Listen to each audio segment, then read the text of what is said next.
Open చేస్తారా? ఇది మీదే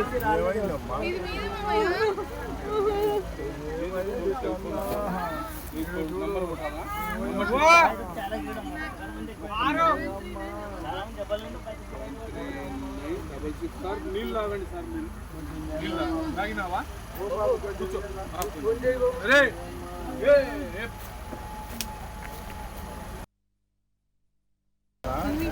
ఓపెన్ చేస్తారా? ఇది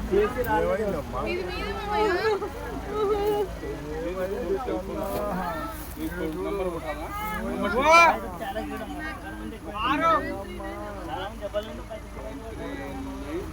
సార్ నీళ్ళు తాగండి సార్ మీరు నీళ్ళు తాగినావా కూర్చో అరే ఓపెన్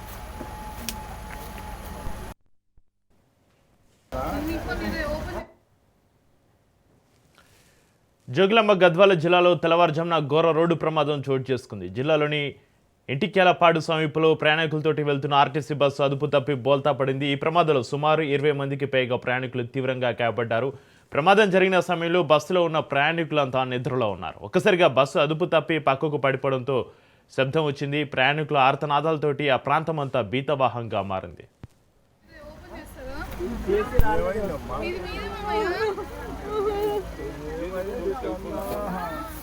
నంబర్ కొట్టాలా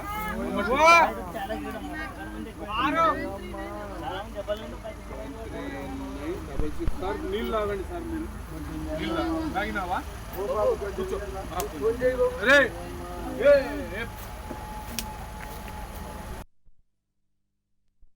బస్సు బోల్తా పడిన వేగానికి పలువురు ప్రయాణికుల కాళ్ళు చేతులు విరిగిపోయాయి. మరికొందరికి తలలకు తీవ్ర గాయాలయ్యాయి. ఈ ప్రమాదం తెల్లవారుజామున చీకటిగా ఉన్న సమయంలో జరిగింది. ప్రమాదం జరిగిన వెంటనే గమనించిన స్థానికులు హుటాహుటిన ఘటనా స్థలానికి చేరుకుని సాయ చర్యలు చేపట్టారు. బస్సులో చిక్కుకున్న వారిని బయటకు తీశారు. సమాచారం అందుకున్న పోలీసులు వెంటనే అక్కడికి చేరుకుని క్షతగాత్రులను అంబులెన్స్లలో తరలించారు.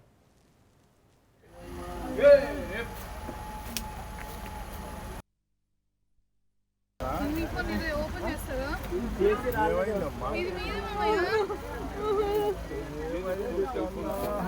మీదే నంబర్ కొట్టాలా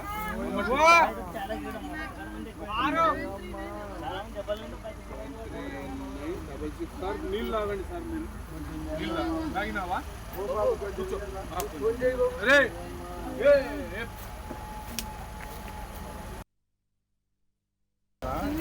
ఓపెన్ చేస్తారా?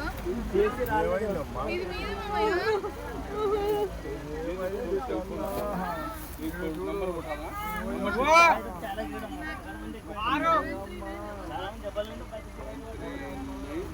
సార్ నీళ్ళు తాగండి సార్ మీరు నీళ్ళు తాగినావా కూర్చో అరే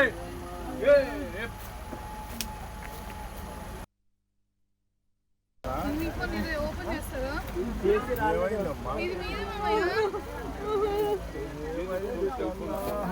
ఇది మీదే నంబర్ కొట్టాలా గాయపడిన వారి పరిస్థితి విషమంగా ఉండడంతో మెరుగైన చికిత్స కోసం వారిని వెంటనే కర్నూలు ప్రభుత్వ ఆసుపత్రికి తరలించారు. ప్రస్తుతం అక్కడ వారికి అత్యవసర విభాగంలో చికిత్స అందుతుంది. ప్రాథమిక సమాచారం ప్రకారం డ్రైవర్ నిద్రమత్తులోకి జరగడం లేదా అతివేగమే ఈ ప్రమాదానికి కారణమై ఉండవచ్చని భావిస్తున్నారు. పోలీసులు కేసు నమోదు చేసుకుని దర్యాప్తు చేస్తున్నారు. ఇక ఇదే అంశానికి సంబంధించి మరింత సమాచారాన్ని మా ప్రతినిధి సాగర్ ఫోన్లైన్ అందిస్తారు. సాగర్, జోగులాంబ గద్వాల జిల్లాలో తెల్లవారుజామున ఘోర రోడ్డు ప్రమాదం సంబంధించి మీ దగ్గర ఉన్న అప్డేట్స్ ఏంటి సాగర్?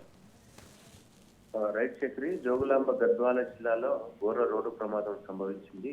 అయితే ఇదైతే జోగులాంబ గద్వాల పరిధిలోని NH-47 ఇటికాలపాడు స్టేజ్ సమీపంలోనే ఈ రోజు తెల్లవారుజామున అయితే సుమారు ఉదయం 4 గంటల సమయంలో హైదరాబాద్ నుంచి అనంతపురం వెళ్తున్న ఆంధ్రప్రదేశ్ కు చెందిన బస్ అయితే అదుపు తప్పి ఒక్కసారిగా కూడా రోడ్డు పక్కనే ఉన్న గుంతలోకి అయితే పూర్తిగా బోల్తా పడిపోయినట్టుగా కూడా తెలుస్తుంది.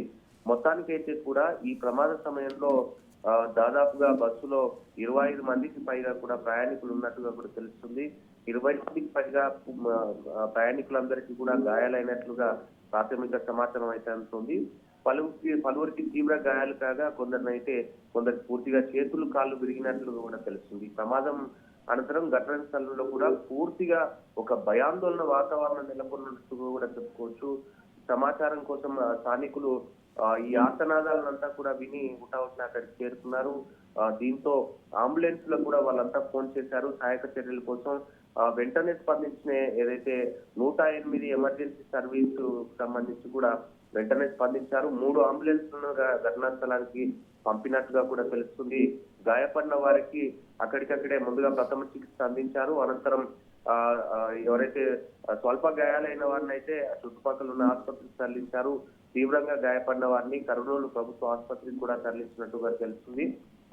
కొంతమంది పరిస్థితి విషమంగా ఉన్నట్టు కూడా తెలుస్తుంది. అయితే ఈ ప్రమాదానికి సంబంధించి అయితే ఖచ్చితమైన కారణాలు అయితే ఇంకా తెలియట్లేదు. డ్రైవర్ నియంత్రణ కోల్పోయాడా లేక సాంకేతిక లోపం అన్న కోణాల్లో కూడా ఇటు పోలీసులు అయితే దర్యాప్తు కొనసాగిస్తున్నారు. మొత్తానికైతే కూడా నలుగురి పరిస్థితి విషమంగా ఉన్నట్టు కూడా తెలుస్తుంది చక్రి. అయితే సాగర్, డ్రైవర్ నిర్లక్ష్యమే ప్రమాదానికి కారణమా లేక ఏదైనా సాంకేతిక లోపం అన్న దానిపైన పోలీసులు ఏమైనా విచారణ చేస్తున్నారా? డ్రైవర్ని అదుపులోకి తీసుకున్నారా? అక్కడ ఏంటి పరిస్థితి సాగర్? దీనికి నుంచి ఇప్పటికే డ్రైవర్ తో పాటు మిగతా బస్సులో ఉన్న వాళ్ళందరికీ కూడా స్వల్ప గాయాలు, కొందరికి తర్వాత తీవ్ర గాయాలు కావడంతో కూడా ప్రస్తుతానికైతే కూడా అందరినీ ఆసుపత్రులకైతే తరలించారు. వారికి ప్రస్తుతానికి చికిత్సలు అయితే అందిస్తున్నారు. వీటిలో కొంతమంది పరిస్థితి అయితే విషమంగా ఉంది.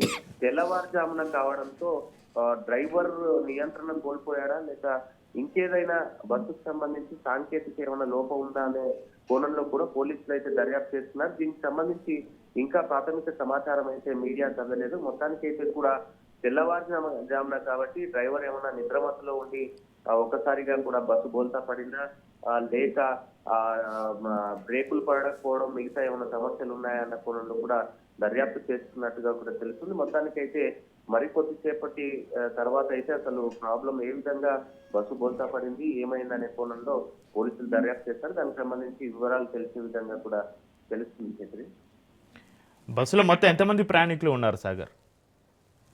బస్సులో 25 మందికి పైగా కూడా ప్రయాణికులు ఉన్నట్టుగా తెలుస్తుంది. 25 మంది ప్రయాణికుల్లో పూర్తిగా 20 మందికి పైగా ప్రయాణికులకు గాయాలైనట్టుగా కూడా తెలుస్తుంది. ఇందులో ఒక నలుగురి పరిస్థితి మాత్రం విషమంగా ఉన్నట్టుగా కూడా తెలుస్తుంది చక్రి. మొత్తానికైతే కూడా ఈ ప్రమాదంతో ఒకసారిగా కూడా ఇటు ఉమ్మడి మహబూబ్నగర్ జిల్లా, జోగులాంబ గద్వాల జిల్లా వ్యాప్తంగా కూడా ఒకసారిగా భయాందోళన వాతావరణం నెలకొంది. ఎందుకంటే ఆ ప్రాంతం అంతా గతంలో కూడా చాలా వరకు ఈ బస్సులకు సంబంధించి ప్రైవేట్ ట్రావెల్స్ కావచ్చు, గవర్నమెంట్ కి సంబంధించిన బస్సులు కావచ్చు, గతంలో నుంచి కూడా ఎన్నో సార్లు ఇటువంటి సంఘటనలు పునరావృతం అవుతూనే ఉన్నాయి.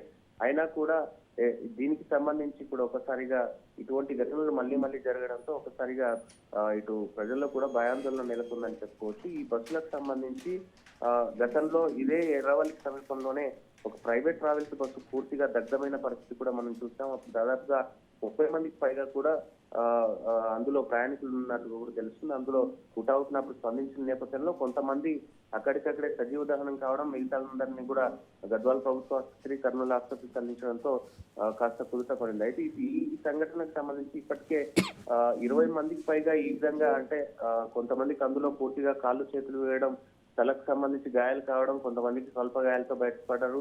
ఇంకొంతమందికి మాత్రం ఒక నలుగురి పరిస్థితి విషమంగా ఉండడంతో కొంత ఆందోళన పరిస్థితి కనిపిస్తుంది. వీరిని హుటాహుటిన కర్నూలు ప్రభుత్వం, ఎందుకంటే అక్కడ నుంచి కర్నూలు చాలా నేరుగా ఉంటుంది, దాదాపుగా ఒక 30 కిలోమీటర్ల లోపలనే కర్నూలు ఉంటుంది కాబట్టి కర్నూలు ప్రభుత్వ ఆసుపత్రిలో చికిత్స కోసం అయితే అక్కడికి పంపించినట్టుగా ఒక తెలుస్తుంది. మొత్తానికైతే ఈ ఘటనకు సంబంధించి అధికారులంతా కూడా పోలీసులకు సంబంధించి ఇప్పటికే కేసు నమోదు చేశారు. కేసు నమోదు చేసి దర్యాప్తు అంతా కూడా వేగవంతం చేస్తున్నట్టుగా కూడా తెలుస్తుంది. ఇది అనంతపురం ఏపీఎస్ఆర్టీసీ అంటే ఆంధ్రప్రదేశ్ కి సంబంధించిన డిపోకి సంబంధించిన బస్సు. ఇది అనంతపురం నుంచి హైదరాబాద్ వస్తున్న నేపథ్యంలో ఈ ఘటన జరిగినట్టు కూడా తెలుస్తుంది. సాగర్, కర్నూలు ఆసుపత్రిలో క్షతగాత్రులకు మెరుగైన చికిత్స అందుతుందా సాగర్? ఈ ఏదైతే స్వల్ప గాయాలైన వారిని ఇక్కడ నుంచి గద్వాల ప్రభుత్వ ఆసుపత్రికి, తర్వాత కాస్త విషమంగా ఉన్న పరిస్థితి ఉన్న వాళ్ళంతా కూడా కర్నూలు ప్రభుత్వ ఆసుపత్రికి అయితే తరలించారు అంబులెన్సుల ద్వారా. కర్నూలు ప్రభుత్వ ఆసుపత్రిలో పూర్తిగా అక్కడ అన్ని మెరుగైన సౌకర్యాలు అన్ని కూడా అక్కడ ఉంటాయనే నేపథ్యంలో అక్కడ తరలించారు. ప్రస్తుతానికైతే కూడా అందరికీ అక్కడ మెరుగైన సౌకర్యం అందుతున్నట్టుగా కూడా తెలుస్తుంది. దీనికి సంబంధించి ఇప్పటికే అధికారులు కూడా అక్కడికి అడిగి ఫోన్ చేసి తెలుస్తున్నట్టుగా కూడా తెలుస్తుంది. ప్రస్తుతానికైతే కూడా ఒక నలుగురి పరిస్థితి విషమంగా ఉన్న నేపథ్యంలో వారికి కూడా మెరుగైన చికిత్స అందిస్తాం. ఒకవేళ పరిస్థితి విషమిస్తే హైదరాబాద్ కు తరలించే అవకాశం కూడా కనిపిస్తుంది చక్రి. ప్రమాదం జరిగిన సమయంలో బస్సు వేగం ఎంత ఉండవచ్చు? పోలీసుల నుంచి అందుతున్న సమాచారం ఏంటి సాగర్? ప్రాథమికంగా పోలీసులు చెప్తున్న నిర్ధారణ ప్రకారం అయితే ప్రమాద సమయంలో 60 నుంచి 70 స్పీడ్ లోనే ఉంది. స్పీడ్ కారణంగా అయితే ఈ బస్సుకు సంబంధించి బోల్తా పడలేదు. డ్రైవర్ నిర్లక్ష్యమా లేకపోతే సాంకేతికమైన లోపం ఉన్న నేపథ్యంలోనే బస్సు అయితే బోల్తా పడినట్టుగా కూడా తెలుస్తుంది. పక్కనే భారీ గుంత ఉన్న నేపథ్యంలో బస్సు ఒక్కసారిగా కూడా అదుపు తప్పి ఆ గుంతలో పడినట్టుగా కూడా తెలుస్తుంది. పూర్తిగా 2 పల్టీలు కొట్టిన నేపథ్యంలో ఈ బస్సులో ఉన్న ప్రయాణికులంతా కూడా ఒక్కసారిగా కేకలు వేస్తున్న నేపథ్యంలో ఆ చుట్టుపక్కల ఉన్న వాళ్ళు గమనించి హుటాహుటిన అక్కడికి చేరుకోవడం, అంబులెన్స్ ఫోన్ చేయడం, అంబులెన్స్ వాళ్ళు కూడా త్వరితగతిన స్పందించి దాదాపుగా 3 అంబులెన్స్లను అక్కడ పంపించడం, ఇదంతా కూడా రెప్పపాటు సమయంలో జరిగిన నేపథ్యంలో ఆ అంబులెన్స్లు రావడం ఇవన్నీ పంపించడం వల్ల కొద్దిగా ఏదైతే ఈ ప్రయాణికులకు సంబంధించి గాయాలైన వారు కొద్దిగా వాళ్ళని ఆసుపత్రికి తరలించడం కొద్దిగా నిర్లక్ష్యం తప్పిందని కూడా చెప్పుకోవచ్చు. మొత్తానికి అయితే కూడా ఈ ప్రమాదంతో ఒక్కసారిగా కూడా ట్రాఫిక్ పూర్తిగా జామ్ అయినట్టుగా కూడా తెలుస్తుంది. ఇప్పుడిప్పుడే ట్రాఫిక్ అంతా కూడా పూర్తిగా క్లియర్ చేస్తున్నట్టుగా కూడా తెలుస్తుంది. Chakri, right, thank you Sagar.